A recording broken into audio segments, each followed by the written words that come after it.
So good evening, everybody. I'd like to call the City of Lake Forest Park Special City Council Budget and Finance Committee meeting to order for Thursday, September 28th. Do I hear a motion to adopt the agenda? So moved. Second. It's been moved and seconded. All those in favor, please say aye. Aye. Aye. Any nays? No nays. The ayes have it. Thank you so much. Just quickly, I want to make a quick note that my father, if he was with us, would be 100 tomorrow. Yeah, time passes on, doesn't it? New business. Tonight we have the mayor's proposed mid-biennial budget adjustment, and Jeffrey Vaughn and Mayor Johnson are here with us tonight to walk us through it. So thank you, Dr. Vaughn. Glad to see you all.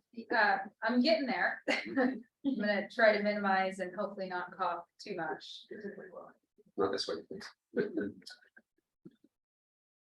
Okay, so walking through I'm just gonna kind of walk through the packet.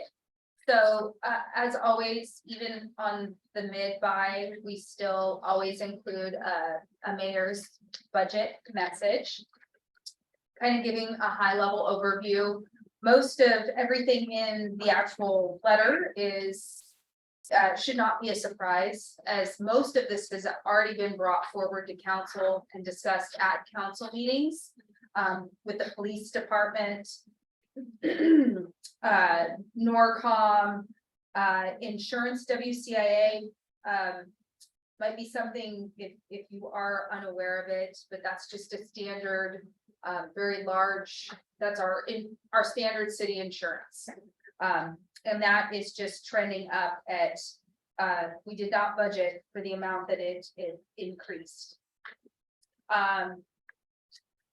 Unrepresented or non-represented, we call them MPEs, which later we'll get into. Management professional employees is what that stands for.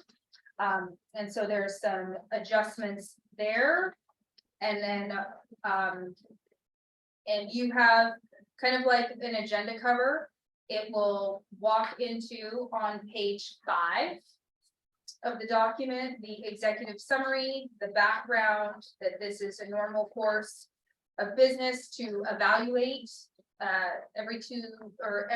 during the middle part of budget, to do an evaluation to see what adjustments need to occur. This is more of a true up. That being said, we've been in kind of a unique situation on this budget where we've had, after the budget was adopted, we had the Teamsters union agreement that was ratified. And so we have some outliers that normally go with and in the budget that were outside of the budget. And that's why we're discussing them at a mid-buy. Then if you walk over to page 6, then you're going to get just the outline of what's in the 14-page packet of the narrative of adjustments, the schedule of adjustments, and then what's not in this packet is the ordinances and resolutions that will come forth. But I've listed them here so you know what's coming forward during this budget season, which is the surface water rate increase, which we had discussed during the main budget, and that has to follow property tax. So that's why we, for the sewer rates, we increased both of them because they were included in the original adopted budget, but we are unable to do that. It has to be every single year that we increase, that you implement the increase of a surface water rate and the property tax. Those, even though you adopt a biennial budget, have to happen on an annual basis. Then walking down the resolution adopting the 2024 user fee schedule. That is standard every single year. We evaluate the user fee schedule and then bring that resolution forward. And then the last but not least, the actual amendment that we're going to walk into, and just I'm going to walk you through each schedule of adjustments. So there will be an ordinance actually amending that. And then I just want to highlight pages 7 through 10 are the more detailed description of each schedule of adjustment that we'll be walking through here in just a second. Would it be helpful? Are there people online?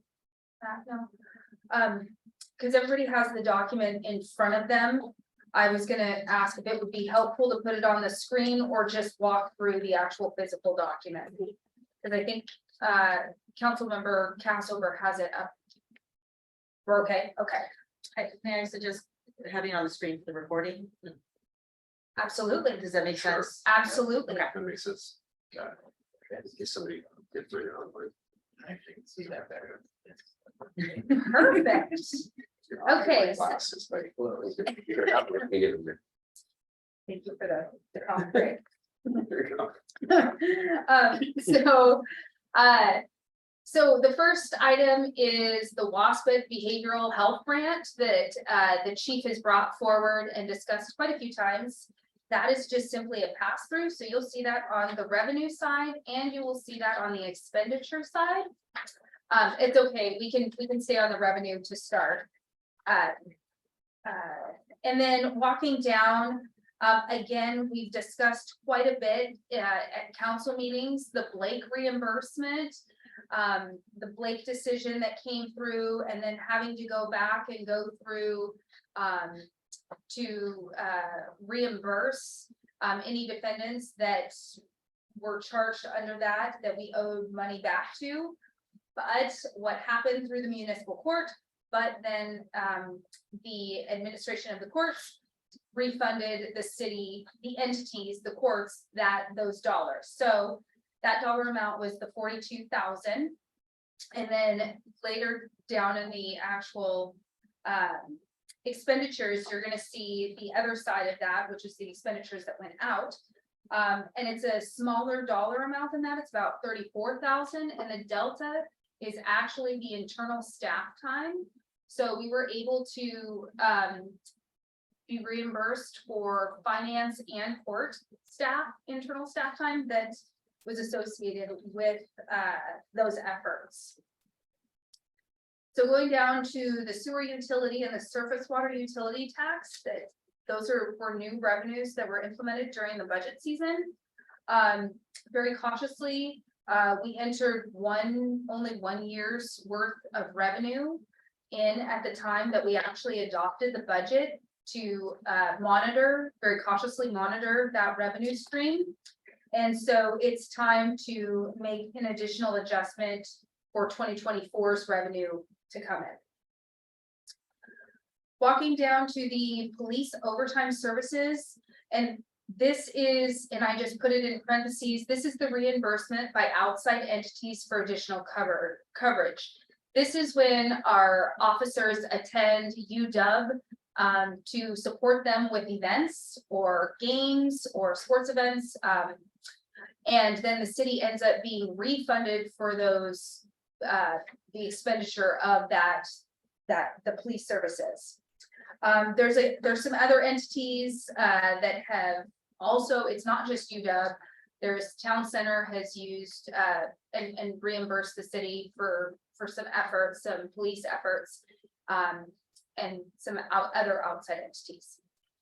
The investment interest, the changes that were finally implemented at early spring of this year, the city is definitely realizing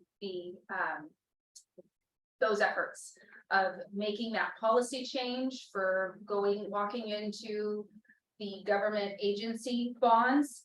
And on the other side of the longer term investments, we also have the liquid side, which is the local government investment pool and our local bank reserve account that are both doing extremely well on interest rates. So both sides right now are doing really well, but where we're going to see that the major diversification of having the longer term is that right now the shorter term is doing extremely well, but that has the potential to change at any moment. So and then walking down the state opioid settlement, This was one that has brought forward, a couple agreements have been brought forward through council. It's been discussed throughout the year. The city is actually realizing those dollars at this time. And in the narrative of explanations, the city currently has $12,732 actually in our account, and we anticipate to receive another 4,000 in for the remainder of the biennium. And then walking down to the expenditure side, a lot of the items too, I'm gonna say that I'm gonna take a little more time on the general fund because it's a lot of the items that we're gonna touch here on the benefits or the expenditure side is not just going to affect the general fund. It's going to affect multiple funds that we're gonna walk through. So taking the extra couple minutes to just explain it here will make sense in the future for the other funds that it affects. So the first item is the management professional employees, which is MPEs, non-represented, unrepresented, all of those names, it's those employees. And as some of the union agreements have been ratified, what has happened is some of the supervisors have been those, the salary compression between employees we've been mindful to try to make sure that there's enough of a difference in order to incentivize supervisors. And so some of those changes have occurred previously this year through 2 different modifications of the salary schedule. And now the city has taken the time to, HR has done a full market adjustment survey ranging, and the ranges are, there's some positions that are within market and are unnecessary to need any form of an adjustment. They fit within the current schedule we're paying, and there are other positions that do not. And so those adjustments, although some of them are smaller or some are 0%, versus others that it does go up to about 23%. There are a couple that are that far out of market. So then it's the salaries and benefits. When we say benefits in this sense, we're not using the word benefits in the sense of healthcare benefits, because healthcare benefits were actually budgeted appropriately for the increases that we're seeing. Benefits in this sense is all of the payroll, the taxes and everything associated with that, in addition to so it's more of the payroll side that we'll see. The Washington City's Insurance Authority, that's our actual WCIA, that's our insurance, and that actually holistically increased, I wrote it down. It was over, together for all the funds was over $50,000 over what we had budgeted, what we had anticipated and budgeted as an increase. And so that's a very real increase, which there is an explanation of that in detail in the letter and the narratives. So then walking down to, the judgment and settlement for Blake, that is the expenditures that are associated with that, and professional services. That is for the prosecuting attorney. So the professional services, in addition, she was involved and was able to charge, and we were able to be reimbursed for that additional separate invoice. So then walking down to, I wanted to make sure that this was outlined separately. The police department limited term positions. When the chief originally brought this forward, excuse me, this is salaries, and he brought it forward saying it was about $540,000 total of salary benefits. Because in this, when we're talking in this benefits, we are talking healthcare in addition, and all of those benefits, retirement, etc.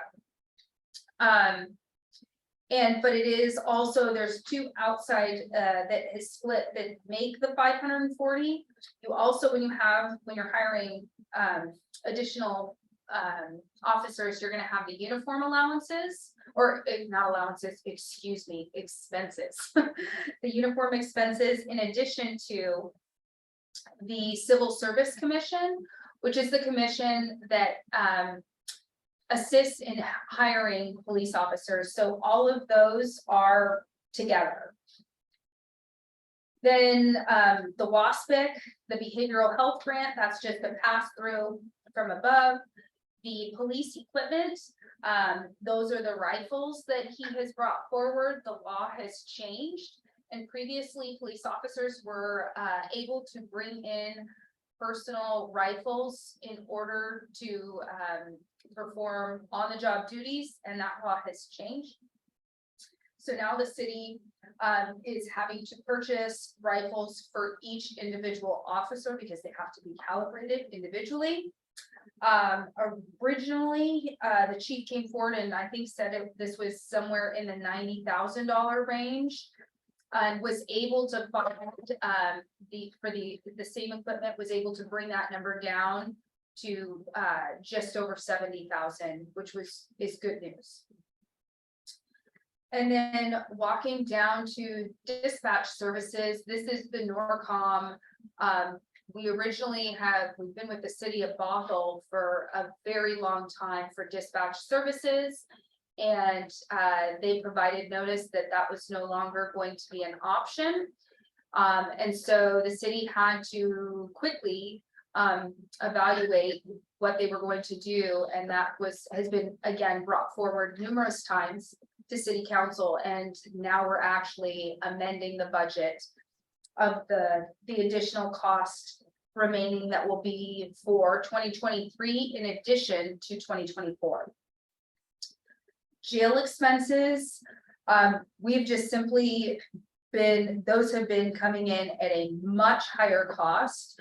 We did lose, previously, we lost the opportunity to be able to take longer term inmates over to Eastern Washington, to Yakima County.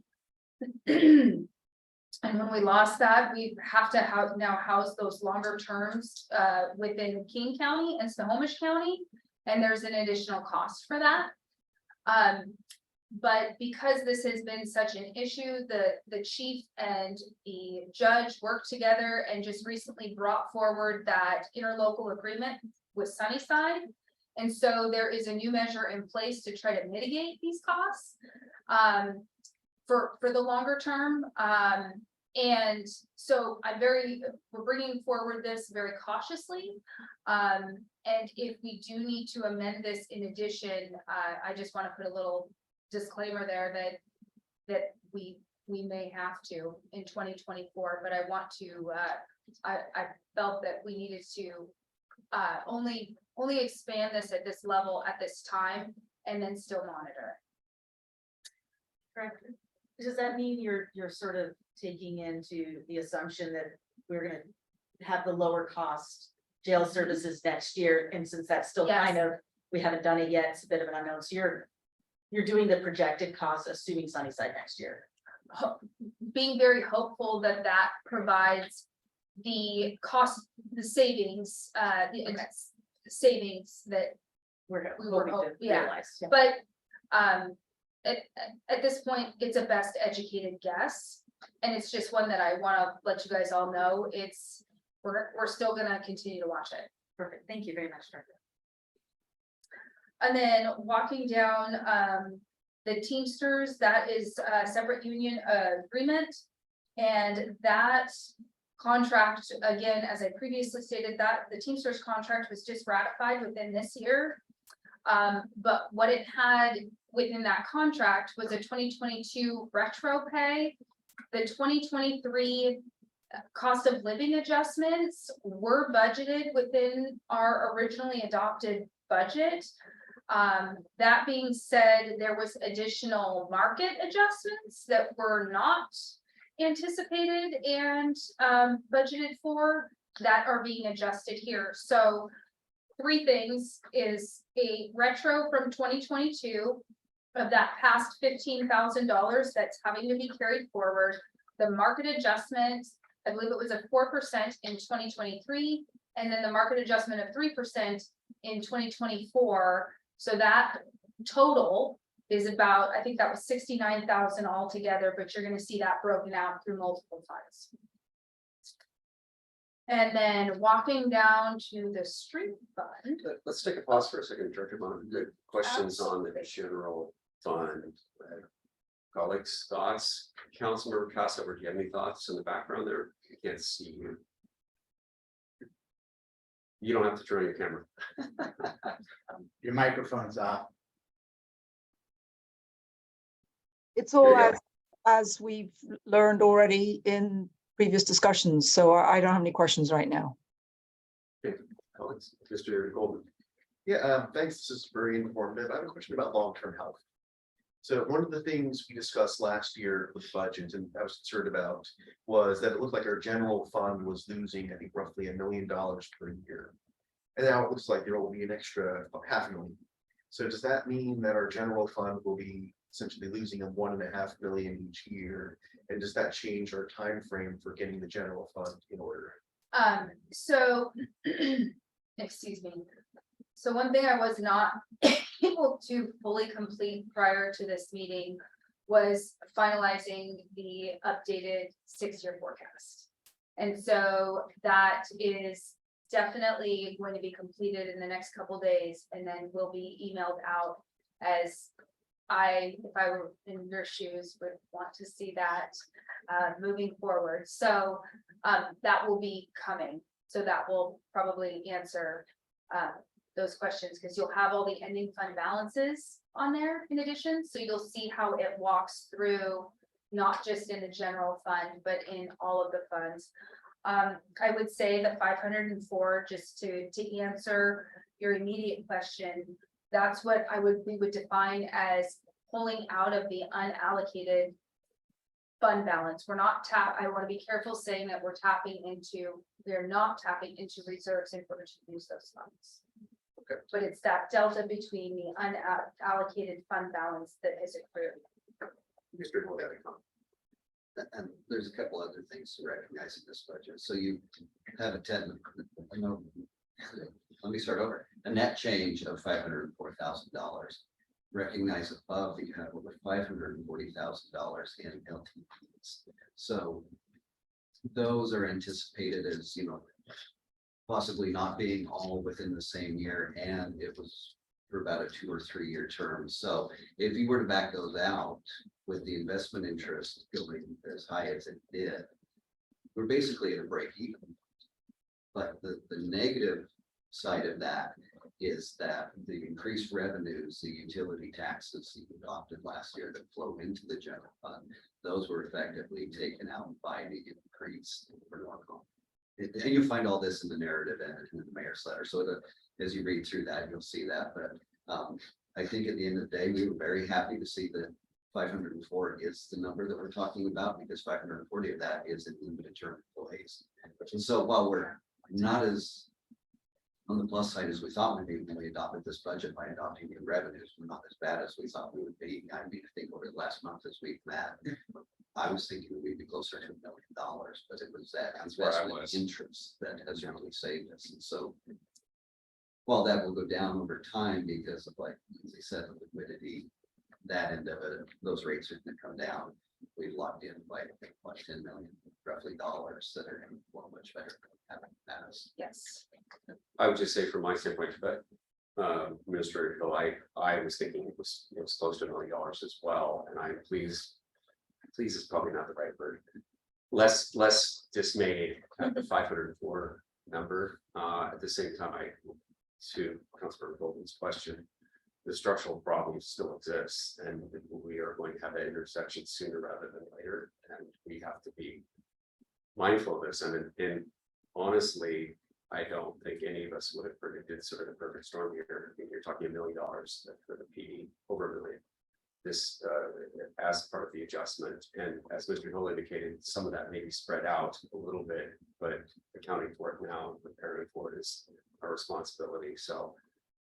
It's one of those things where we all have to be mindful of, the bow wave is coming, and we've got to figure out how to make sure that we are as efficient as we possibly can.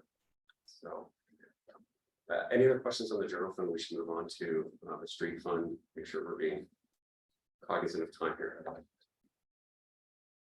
And I know that we took a little bit more time on the general fund, but we're gonna breeze through some of these others because we've discussed it.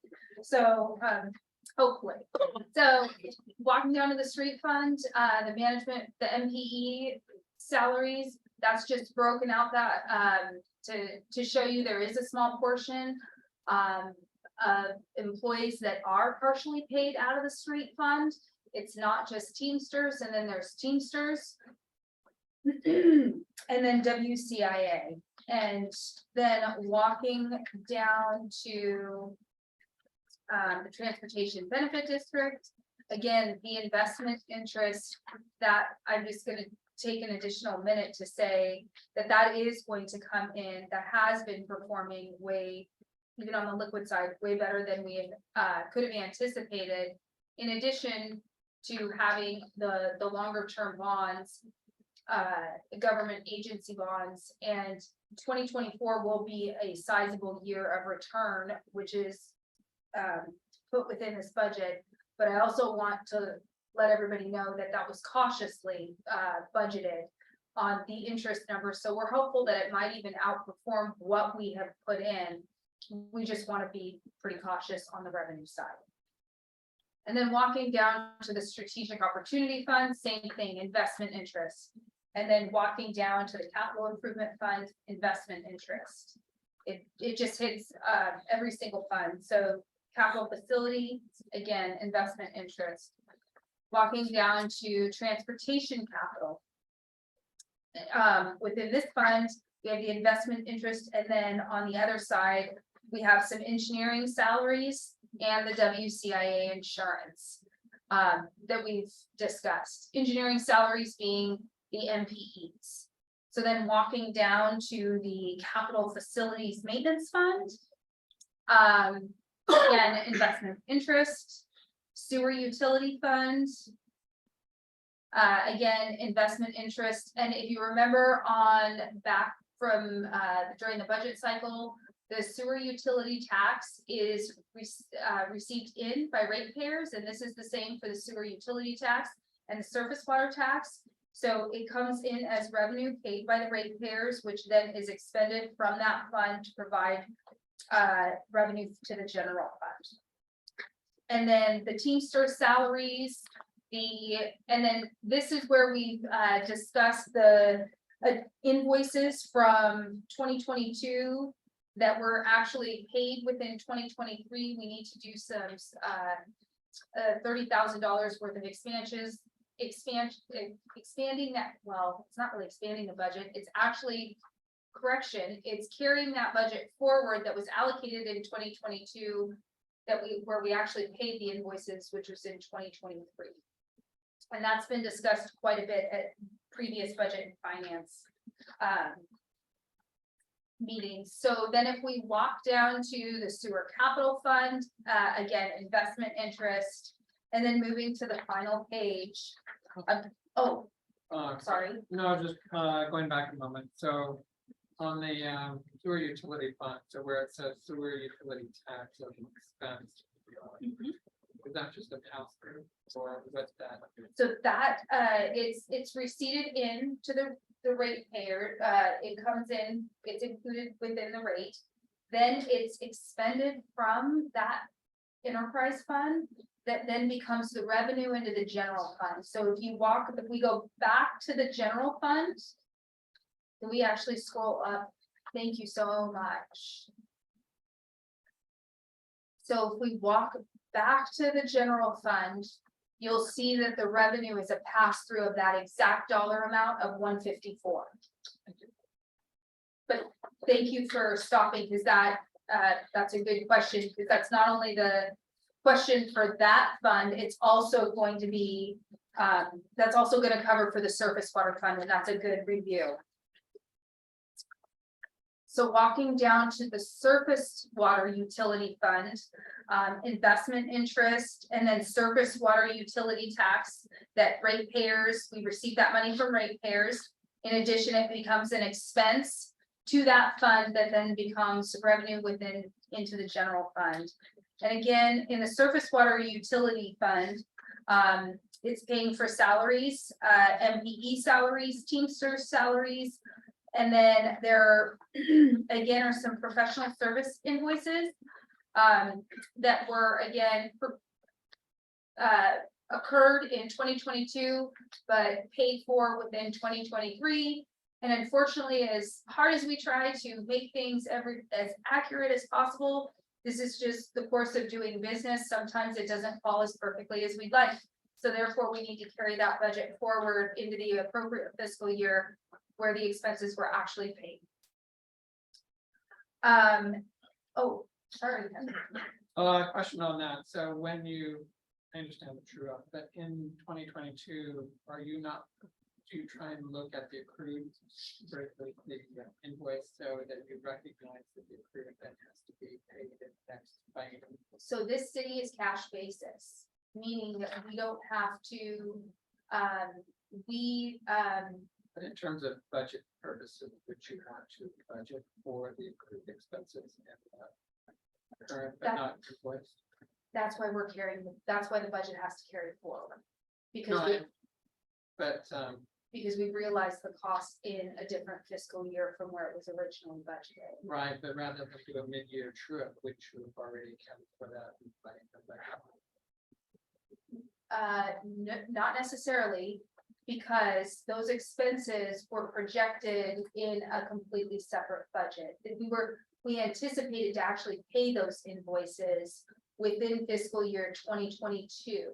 So December 31st, when that cuts off, that budget is just completely done, even though the expenses didn't actually physically hit the books within that year. Understand, but wouldn't you have an idea of what you're accrued but not expended? Therefore, when you develop your budget, or is it just because the budget is developed in like August that you just don't know what you're gonna end up with as unexpended accrual by the end of the year? That's correct. That's correct. We try our best, and the emails start coming out from finance. All directors can attest to this, saying, if you have large expenses, be aware the end of the year is coming, and be on I need your help with the vendors, making sure that we are able to receive the invoices for the work that's being performed. I think Councilmember Picasso has a question. Yes, thank you very much. And so both John and I worked for the University of Washington, where we had a not cash basis system, but an encumbrance system. And so we don't do that. We don't encumber the next year's budget with expenses that were not paid in the previous year. Would that be a correct statement, Lindsay? Correct. The December 31st, whatever you had budgeted, it's done. And whatever you adopted as your new budget is your new existing budget. And when a previous year's expense doesn't actually hit within where it was budgeted, that's what I'm referring to, I guess, as a carry forward. We're taking that budget on an expense that we were very aware of, and we are trying to bring that now forward into where we actually paid the funds. The funds actually came out of the bank account. And so it's just the budget was originally there within 2022, but and we're a little bit more fortunate in the sense of doing a biennial budget, where if something hits in 2023, within 2024, we're still within our same budget and can monitor that appropriately. It's a little bit more tricky when you hit the 2022 and you walk into the next true budget. And no, I will bluntly state, I did not anticipate the level of invoices that came in from that we're talking about on surface water hitting in a separate fiscal year. Unfortunately, most of them were King County, and sometimes agencies, as hard as we try to get them to provide us the invoices, and unfortunately, Director Perigo can attest that I am constantly hounding these guys to everybody to, and not just the directors, everybody that is aware of the work that's taking place, because it is really important to the city to show accurate financials. This is just kind of unfortunately something that just does occur in real life, as much as we would prefer that it didn't. So, Councilmember quick Cass- question. Riddle, this is Riddle. Cass- sorry, Fred. It just, so kind of what I'm hearing is the budgeted end of year fund balance was actually a little higher because we didn't realize the expense there. So as we came into Correct. this year, our fund balance was a little higher. And now we're back to where we would have been had this been paid off That's in the previous year. So the money is just balancing it out because we started with a more fund balance to begin with. Is that what I'm hearing? That's correct. Okay, that helps me. It was budgeted, but it was not actually expended. Therefore, the fund would have exactly the way Councilmember Riddle just explained it. The balance of the fund, the cash balance would have been higher. Therefore, now in 2023, we're reallocating that balance. So it's technically a wash. We knew the expense was coming in. It was higher, but now we're budgeting it. So now it's going to.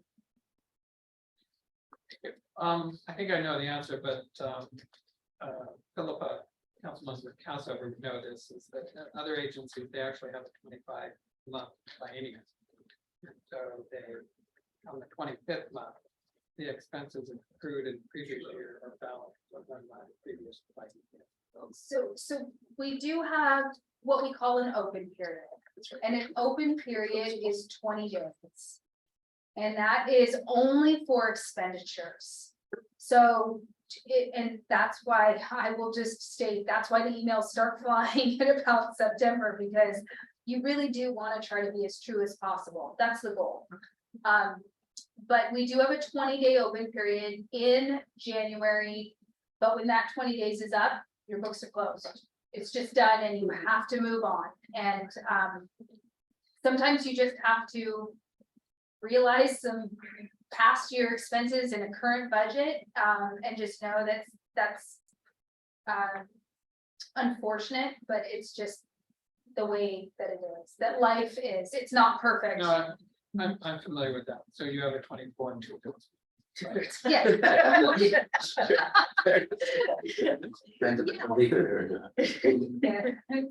Yeah, so, Colleagues, other questions here? We have a little bit of time left. We have a but- couple more items, right? just to- so the professional Okay. services is carried forward, the Washington City, again. And then the surface water utility tax, we took a second to go a little bit more into detail on that in the sewer. Then walking down to the surface water capital fund, we have the investment interest, and then we have the 35th Avenue project, and this is just all up together, and that project at this time is the value of about 560,000. And that's been discussed quite a bit with council and through previous meetings. Now it's just the time to make that adjustment into the actual budget. And then the vehicle and equipment replacement fund, again, that interest is increasing within there too. And that kind of briefly concludes the overview.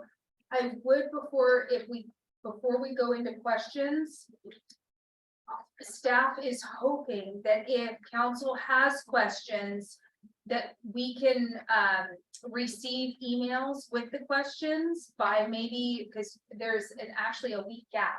But by the end of the day, it's a Monday, October 9th, so that we can include them with directors for that question and answer for the 12th. Thank you, for October 12th for that, because that meeting is also a 50-minute meeting, hoping that we can streamline that. In order to be as concise and prepared for the questions that are coming forward. And have the appropriate people in the room to answer the detailed questions for everybody. And then, sorry. No, you're good. You're good. Thank you, Director Bond. I think a couple of takeaways that we all recognize is that Megan is for the investment interest.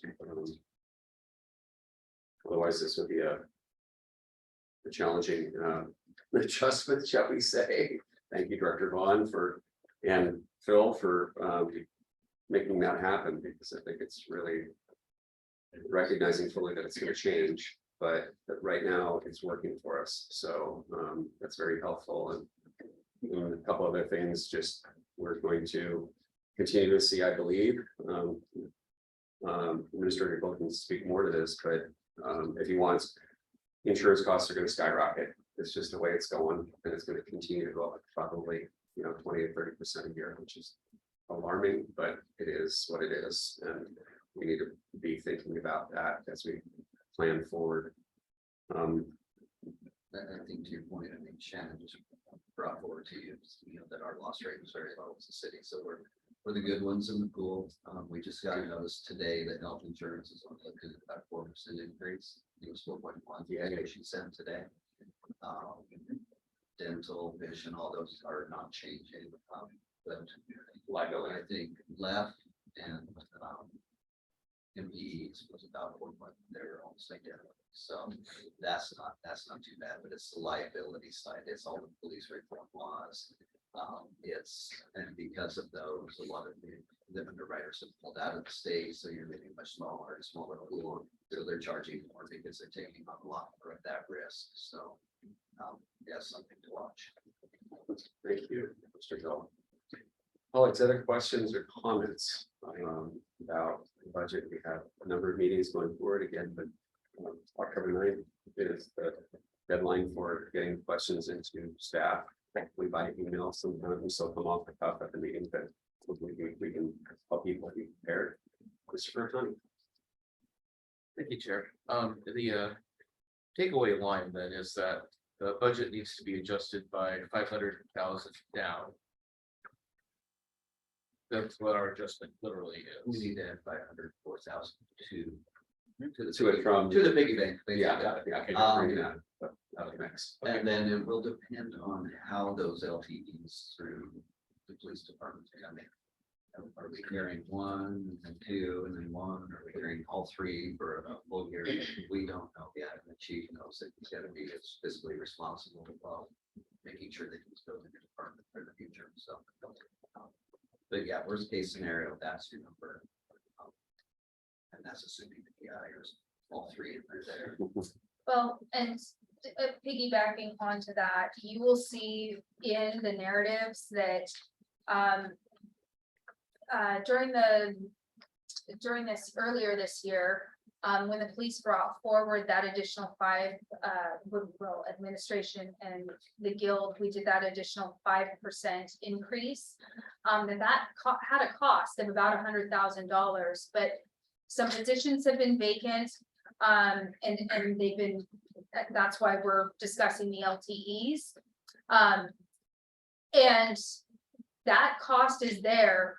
We're only providing additional limited term cost for the police department, but that's part of the narrative to be mindful that could be a discussion in 2024. Probably after the second and third quarter. It's definitely something we're keeping an eye on, but there are so many moving parts in that department. The intention is not to over allocate. So we're keeping an eye on it. We're bringing that forward as the what that cost, that additional wage increase actually has incurred, and we're monitoring it. So to make sure that we, because we may have to have a future discussion about that, of expanding their actual. Sure. Well, thank you, Director Vaughn. Matt, do we have anybody in the public? We would have citizen comments if there's any citizen to join us. Is there anyone in the room that would like to make public comment just for the sake of public comment? Okay, seeing none, you're adjourned. Thank you, everybody. Thank you, Director Bond and Administrator Hill and Mayor. Great discussion. By the way.